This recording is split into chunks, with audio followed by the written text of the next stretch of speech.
Pour ce culte, ce soir, j'aimerais partager sur un texte que vous connaissez bien, que nous connaissons bien, mais je veux croire que le Seigneur, même si on connaît ces textes-là, a toujours quelque chose de frais, de nouveau. Voilà. On va demander au Seigneur qu'on ne soit pas familier avec sa parole, parce que quelquefois, on connaît ça tellement par cœur qu'on se dit, mais est-ce que Dieu peut parler encore à travers ça? Donc ce soir, Dieu nous encourage. Seigneur, je te remets ta parole et ce texte dans Matthieu, chapitre 11, versets 25 à 30. Et juste éclaire-nous et fais-nous du bien. Et merci pour la parole de Dieu. Merci pour le Dieu que tu es. Et merci pour l'invitation que tu offres à chacun d'entre nous de venir à toi tel que nous sommes. Et apprends-nous, Seigneur, à venir, à nous approcher, à te faire confiance. Encourage-nous ce soir dans le nom de Jésus. Amen. Donc, dans Matthieu chapitre 11, on va lire à partir du verset 25. En ce temps-là, Jésus prit la parole et dit : « Je te loue, Père, Seigneur du ciel et de la terre, de ce que tu as caché ces choses aux sages et aux intelligents et de ce que tu les as révélées aux enfants. Oui, Père, je te loue de ce que tu l'as voulu ainsi. Toutes choses m'ont été données par mon Père, et personne ne connaît le Fils si ce n'est le Père. Personne non plus ne connaît le Père si ce n'est le Fils, et celui à qui il veut le révéler. Venez à moi, vous tous qui êtes fatigués et chargés, je vous donnerai du repos. Prenez mon joug sur vous et recevez mes instructions, car je suis doux et humble de cœur, et vous trouverez du repos pour vos âmes, car mon joug est doux et mon fardeau léger. Le titre du message, c'est Fatigué et chargé, on a besoin de l'amour de Dieu. Alors, j'ai lu à partir du verset 25 parce que j'aimerais lier les deux paragraphes ici, où le Seigneur Jésus qui est en train d'expliquer à ses disciples qu'il veut se révéler aux hommes. Il veut le Fils de l'homme veut se révéler aux hommes. Il veut révéler le cœur de Dieu, il veut révéler la nature de Dieu. Et il dit que ce n'est pas les sages et les intelligents, mais il faut être comme des enfants, c'est-à-dire avoir cette foi, cette confiance, venir. Et c'est cette invitation qu'il donne à partir du verset 28, de venir à lui. Et il y a deux mots qui ressortent ici, c'est fatigué et chargé. J'aimerais les développer un petit peu, parce que ça représente bien l'état de notre monde, de notre société, de nos vies souvent. On est fatigué par le travail. Le mot en grec, c'est le mot kopiao, et ça parle du fait d'être las, d'être épuisé par un dur travail, ou alors par des fardeaux ou du chagrin aussi. C'est un travail qui est dur, qui a coûté des efforts importants, un travail physique. Donc, c'est souvent traduit par travailler, avoir travaillé, être fatigué, prendre de la peine, avoir souffert. Ça, c'est le mot fatigué. Et ça vient d'un nom qui s'appelle, qui est le mot en grec kopos, et qui parle, ce qui sous-entend cette idée de chagrin, de douleur, même d'inquiétude. Et un travail qui est intense et qui unit à de la peine aussi. Donc voilà, ça se réfère évidemment à la fatigue. Et je me posais cette question, d'où vient cette fatigue, d'où vient cet épuisement? Et la première chose, évidemment, c'est de notre condition d'homme et de la vie dans laquelle nous sommes aujourd'hui. Même Jésus a été fatigué dans Jean chapitre 4, verset 6, pour rappeler quand il arrive au puits de Jacob. Là se trouvait le puits de Jacob. Jésus, fatigué du voyage, était assis au bord du puits. C'était environ la 6e heure. Donc midi, pour comprendre. En pleine cagne, comme on dit, de chez nous, en plein moment le plus chaud de la journée. Et donc fatigué. Voilà, dans son humanité, Jésus est fatigué. Voilà, à la fin de la journée, on est fatigué. Quelquefois, on est fatigué, on n'a rien fait, mais on est fatigué. Donc c'est normal d'être fatigué après une journée de voyage, après une journée de travail, après une journée tout simplement. Et je dirais même que lorsque, pour ceux qui travaillent et qui, quelquefois, à l'occasion d'une activité, peut-être du jardinage ou des choses comme ça, quand on a passé la journée dehors et qu'on rentre le soir, on est fatigué d'avoir bougé, d'avoir ramassé, tiré, tout ça. Et on est content même, parce on est fatigué, mais c'est normal qu'on soit fatigué. Voilà. Hein, ou après avoir astiqué toute une journée ou toute une après-midi, on est fatigué le soir et c'est une bonne fatigue quelque part. On est content, on va dire on va bien dormir cette nuit, hein, on va bien se reposer. Mais il y a des choses qui nous épuisent et qui nous rendent las. Et ce n'est pas forcément la fatigue physique. Dans Luc chapitre 5, verset 5, c'est Jésus qui est à la rencontre de Simon et qui a pêché toute la nuit. Hein, et Jésus lui dit, mais vas-y, jette ton filet encore. Et Simon lui répondit, Maître, nous avons travaillé toute la nuit sans rien prendre, mais sur ta parole, je jetterai le filet. Et là, quand on travaille et qu'on a fait des choses, qu'on a avancé des choses, on est fatigué, mais on est content.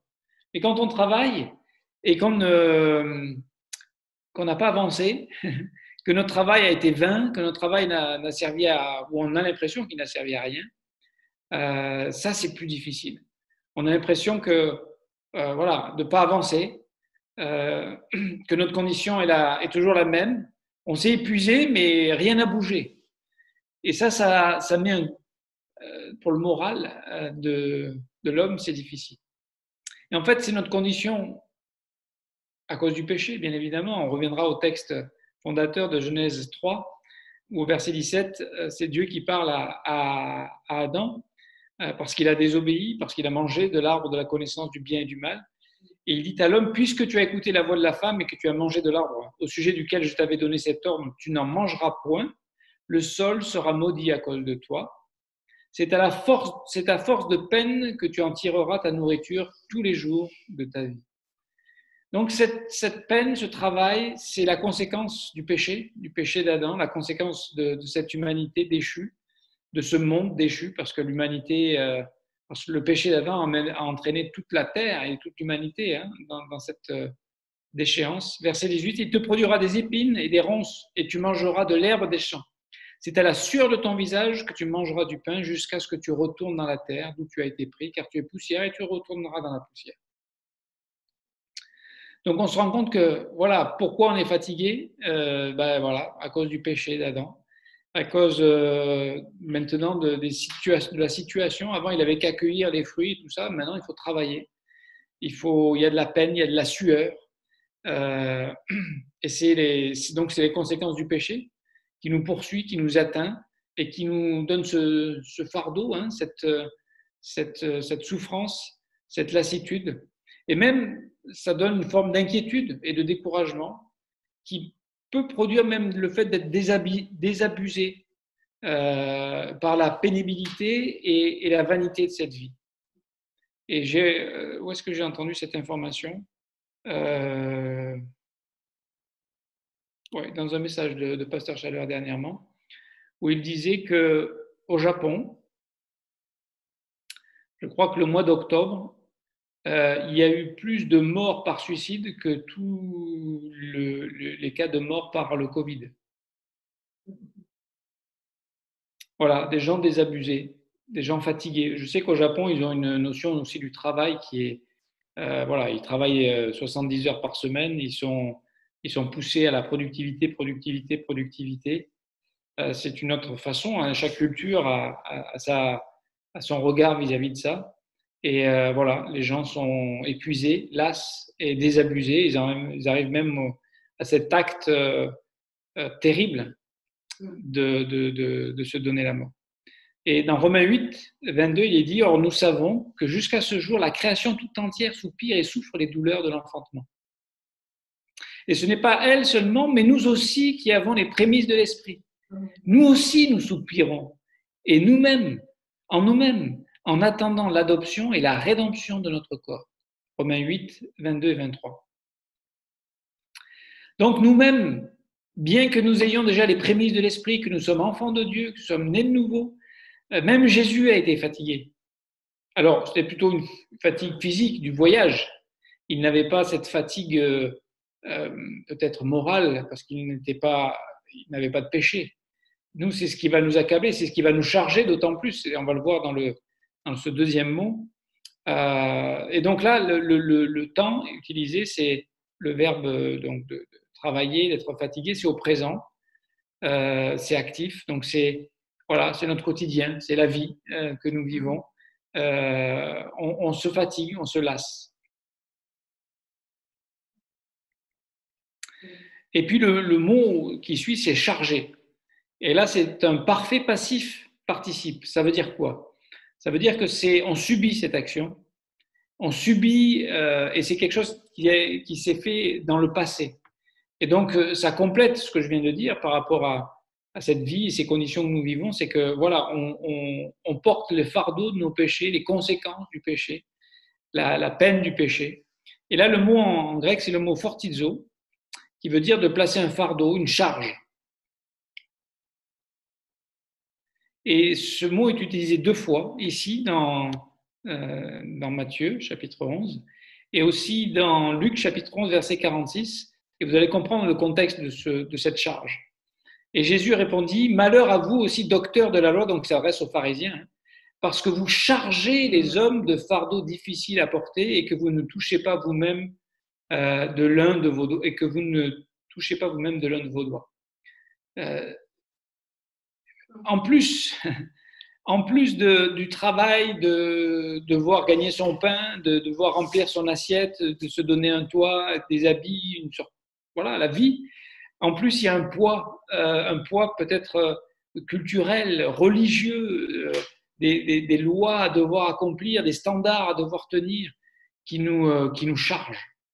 Qui nous chargent parce que voilà, on sait très bien que c'est. Alors, soit on devient des bons hypocrites, des bons pharisiens, ou soit on en voit un peu tout balader. C'est un petit peu ce que notre société a choisi de faire, mais néanmoins, ce poids est là.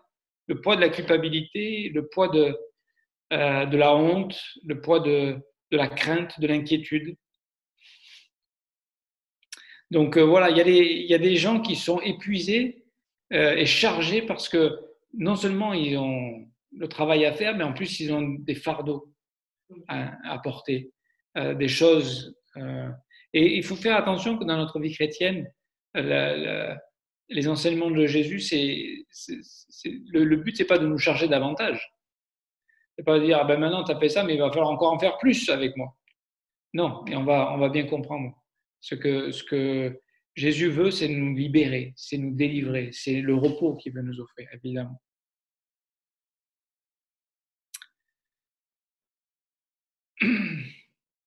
Et on est chargé quelquefois par notre faiblesse, par notre incapacité à faire toujours bien.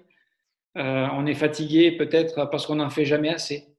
Parce que la loi, j'aimerais vous dire, quand on vit selon la loi, on n'en fait jamais assez. Je veux dire, on est toujours trop court.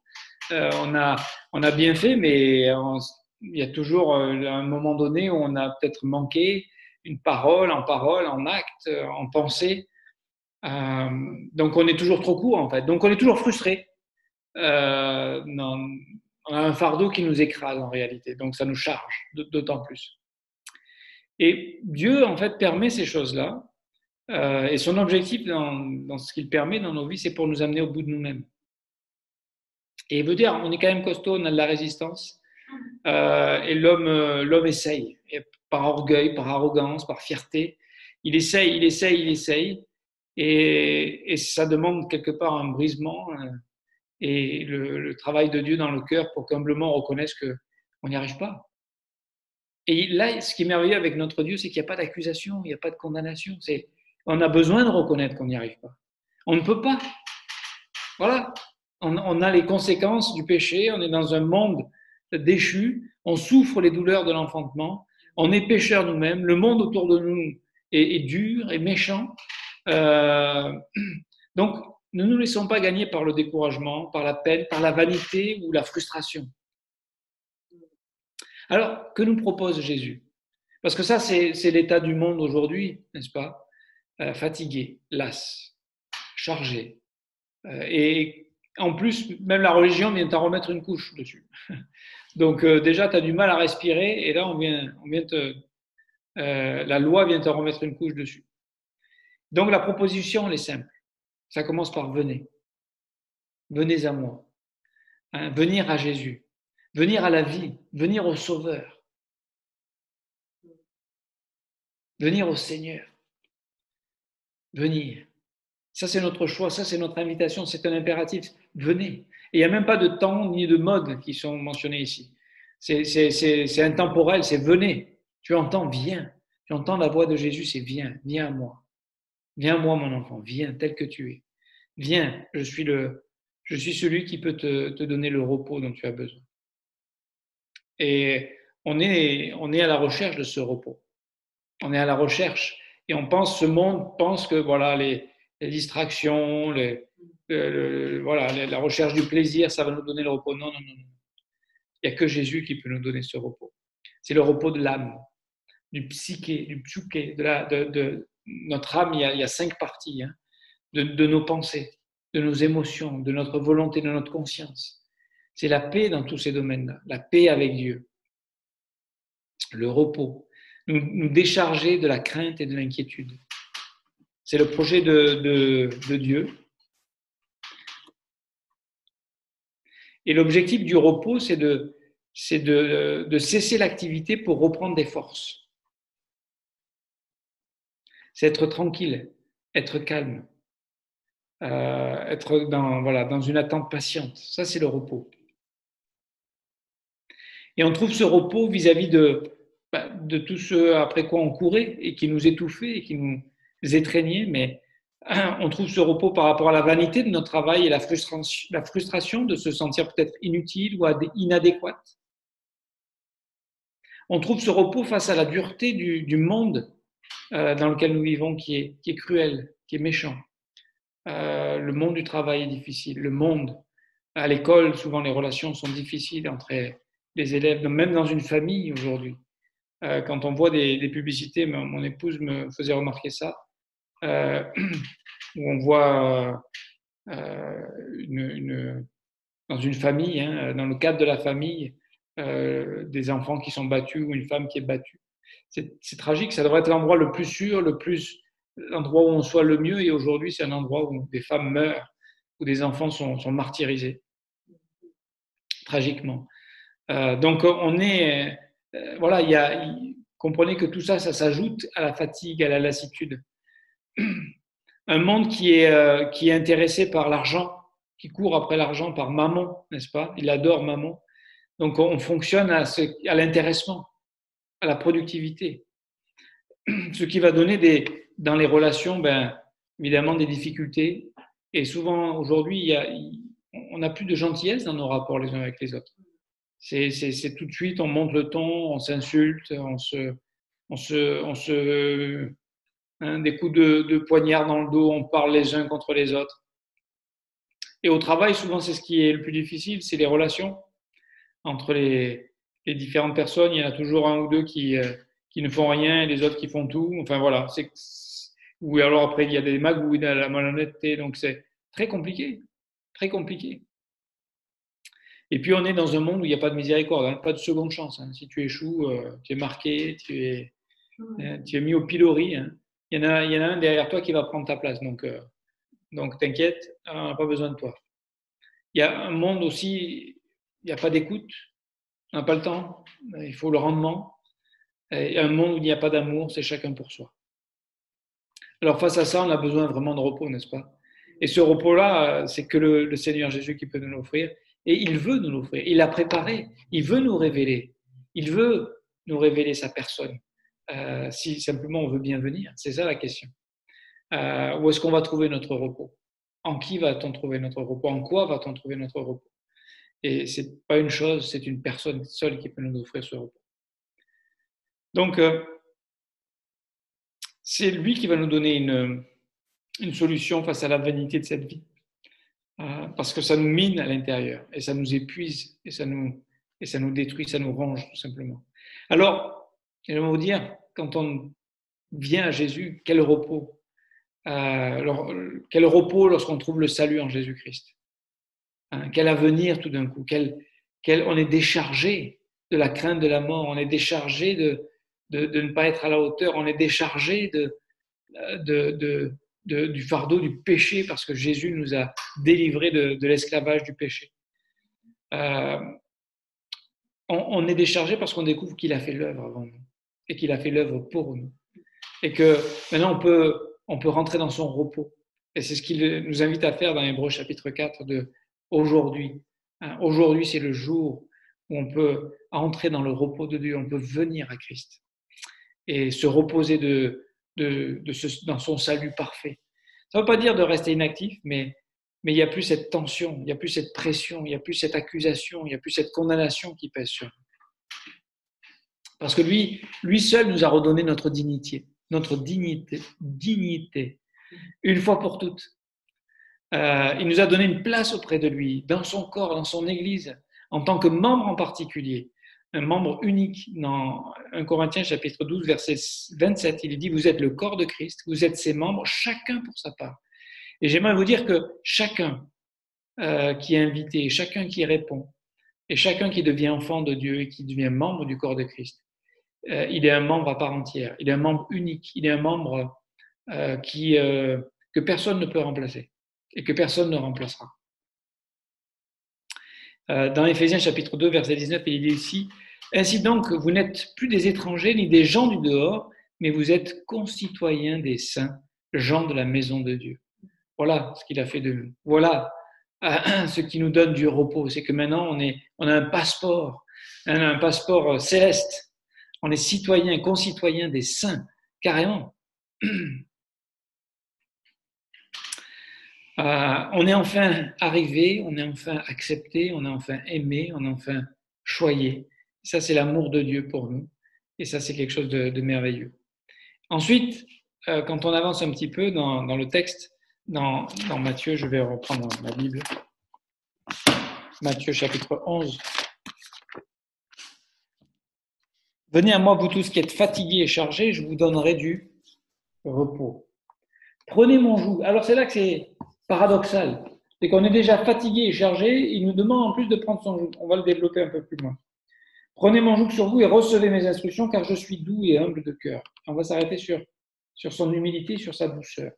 Parce que c'est important de comprendre qui nous invite à ce repos. C'est un Dieu qui est humble. C'est quelqu'un qui s'est mis à notre niveau. C'est quelqu'un qui sait nous écouter. C'est quelqu'un qui peut nous comprendre. Et c'est le seul qui peut nous redonner un espoir et un avenir. Dans Hébreux chapitre 4, verset 15, il nous est dit « Car nous n'avons pas un souverain sacrificateur », donc il s'agit de Jésus-Christ, dont il est question ici, qui ne puisse compatir à nos faiblesses. Au contraire, il a été tenté, comme nous en toutes choses, sans commettre de péché. Lui, il a obtenu la victoire. Nous, on a échoué. Mais cette victoire, il la partage avec nous. Ce salut, il nous l'offre. Cette délivrance du péché et de la vanité de cette vie fait qu'on va avoir une autre perspective maintenant sur le travail. On n'est plus sous la malédiction de la conséquence du péché puisqu'on en a été délivré. On est maintenant, on a été restauré dans notre communion avec Dieu et on a été délivré de la mort. Lui seul nous aime et peut combler notre besoin profond dans le cœur. Et j'aimerais vous dire que l'homme court aujourd'hui, travaille, s'épuise pour essayer justement de retrouver une certaine dignité, une certaine valeur, une certaine sécurité, d'être aimé par les autres. Mais le Seigneur nous offre ça tel qu'on est, sans avoir à produire quoi que ce soit. Alors que pour ce monde, pour être aimé, il faut produire. Il faut être un artiste, il faut bien chanter, il faut bien courir, il faut bien taper dans un ballon, il faut bien parler à la télé pour être un politicien. Non, il faut avoir de la culture, il faut avoir de la connaissance, il faut avoir des diplômes. Non, il faut juste venir à Jésus, avoir compris qu'on avait besoin de lui. Donc cette humilité de Jésus fait que il est accessible pour chacun d'entre nous. Il est à notre niveau. Et c'est pour ça que Dieu nous demande aussi de l'humilité, parce qu'on ne vient pas à Dieu avec nos œuvres, avec nos forces, avec nos capacités avec, on vient dans la simplicité, on vient dans la foi, et il nous accepte et nous accueille ainsi. Donc, un autre point aussi, donc c'est que notre Seigneur Jésus, il est doux, doux de cœur. Cette douceur, cette tendresse, cette compassion, cette gentillesse, cette attention qu'il porte, ça nous donne une capacité pour venir, en réalité. C'est qu'on ne vient pas à un maître qui est difficile, on ne vient pas à un Seigneur qui va nous demander de rembourser notre dette. On vient à quelqu'un qui veut nous donner, qui veut nous gagner par la douceur. Et c'est comme ça que le cœur de l'homme est gagné. C'est comme ça que notre amour va pouvoir naître et répondre à son amour. C'est par sa douceur, c'est par sa patience, par sa compassion, par sa tendresse, par son amour. Un amour qui est infini, la Bible nous dit, et qui est éternel dans Jérémie 31:3. Et ce qui est merveilleux dans ce texte-là, c'est que le peuple d'Israël s'était vraiment éloigné de Dieu et ils allaient recevoir une discipline conséquente à leur péché.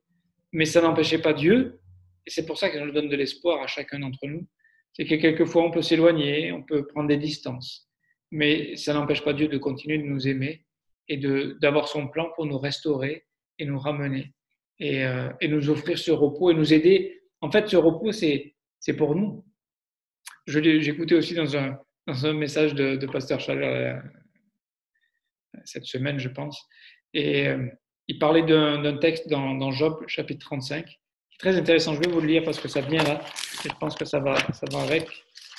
Job 35, qui dit, au verset 3, il dit « Quand tu dis, que me sert-il, que me revient-il de ne pas pécher ? C'est à toi que je vais répondre et à tes amis en même temps. Considère les cieux et regarde, voici les nuées comme elles sont au-dessus de toi. Si tu pèches, verset 6, quel tort lui causes-tu ?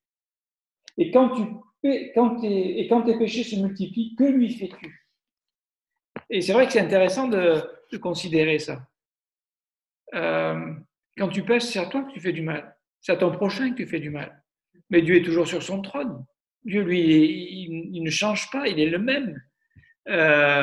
Il n'est pas déstabilisé. Alors, je veux croire que quand on pêche, parce qu'il nous aime, il est peiné. Il est attristé. Le Saint-Esprit est attristé, évidemment. Mais ça ne change pas l'ordre des choses. Dieu ne va pas... Je veux dire, le trône de Dieu n'est pas remis en question. L'autorité de Dieu n'est pas remise en question. C'est à toi-même que tu fais du mal quand tu pêches. C'est aux autres que tu fais du tort. Alors que Dieu, notre Dieu, lui, veut nous offrir ce repos, veut nous offrir cette communion. Et au lieu de continuer à se fatiguer dans une vie de péché, dans une vie sans Dieu, il nous offre sa présence. Et j'aimerais vous dire que seul l'amour de Dieu nous délivre de la vanité de ce monde. Et seul l'amour de Dieu peut nous combler véritablement. Rien d'autre. Il n'y a que le Créateur qui peut combler la créature. Toutes les autres choses sont des contrefaçons, souvent bien faites, apportées par le malin, le diable, pour essayer de nous tromper, de nous égarer, de nous empêcher de trouver le repos que Jésus, qui est humble et doux de cœur, veut nous offrir. Donc, j'aimerais vous dire que tout travail pour essayer de trouver ces choses-là, cette valeur, cette sécurité, cette assurance, en dehors du repos de Dieu, est peine perdue. Alors, on revient maintenant et on va s'arrêter, on va conclure, sur le fait qu'il nous dit « Venez à moi, vous tous qui êtes fatigués et chargés, je vous donnerai du repos. Prenez mon joug sur vous et recevez mes instructions. » Mais, c'est-à-dire, on est déjà fatigué. Oh là là, la vie, c'est fatigante. Et puis, je crois que l'emploi du temps et le stress de nos sociétés rendent les journées fatigantes. Même si on n'a pas fait d'efforts physiques, on est fatigué psychologiquement, moralement, relationnellement. Il y a une tension, il y a une pression. Donc, en fait, le joug, quand on considère ce que ça représente, c'est un morceau de bois qui reliait deux bœufs afin qu'ils puissent travailler ensemble pour faire soit labourer la terre avec un socle, ou soit tirer une charrette, des charges, des choses comme ça. Donc c'était cette pièce de bois qui, normalement, était adaptée aux animaux, mais qui est un poids qui écrase quand même.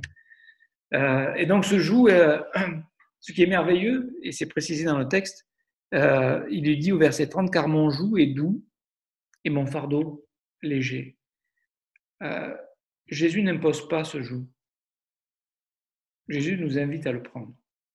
Donc ça, c'est notre choix, c'est notre responsabilité. Et parce que, en réalité, quand on comprend ce qu'il nous propose, c'est que dans la paire de bœufs, il y en avait toujours un qui était plus fort que l'autre, et l'autre qui suivait le plus fort, évidemment. Et vous vous doutez bien que si on prend le joug avec Jésus, le plus fort, c'est lui. C'est lui qui fait l'œuvre, c'est lui qui nous conduit, c'est lui qui prépare les œuvres d'avance. C'est lui qui a tout accompli, c'est lui qui est en réalité digne que nous nous soumettions pleinement et avec une pleine confiance. Et donc, accepter ce joug, c'est renoncer à porter le nôtre. Parce que, quoi qu'on dise, quoi qu'on fasse, si on rejette le joug de Jésus, on en a un de joug.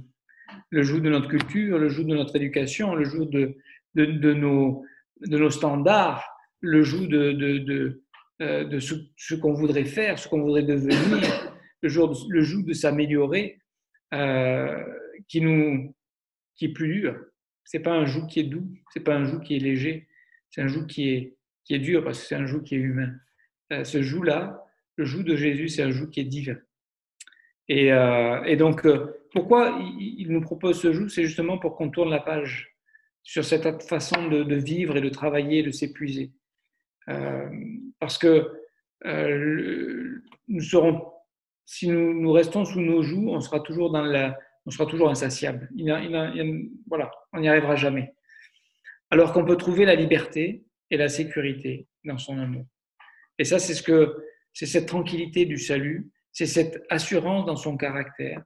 Il est fidèle, il est bon, il est patient. Et donc ça, c'est l'amour de Dieu. C'est l'amour de Dieu qui, lorsqu'on prend ce joug sur nous, lorsqu'on plie le genou, lorsqu'on se soumet, lorsqu'on lui fait confiance, lorsqu'on écoute sa parole, lorsqu'on reçoit sa parole, lorsqu'on choisit au lieu de faire notre projet, notre vie, d'être à l'écoute et de le suivre partout où il va. Parce que si on vient à lui, c'est le même mot que poursuivre. Hein. Et dans Matthieu chapitre 4, verset 19, lorsqu'il appelle ses disciples, il leur dit « Suivez-moi ». Et c'est le même mot que « Venez à moi ». Suivez-moi et je vous ferai pécheur d'hommes. Ça, c'est le projet de Dieu.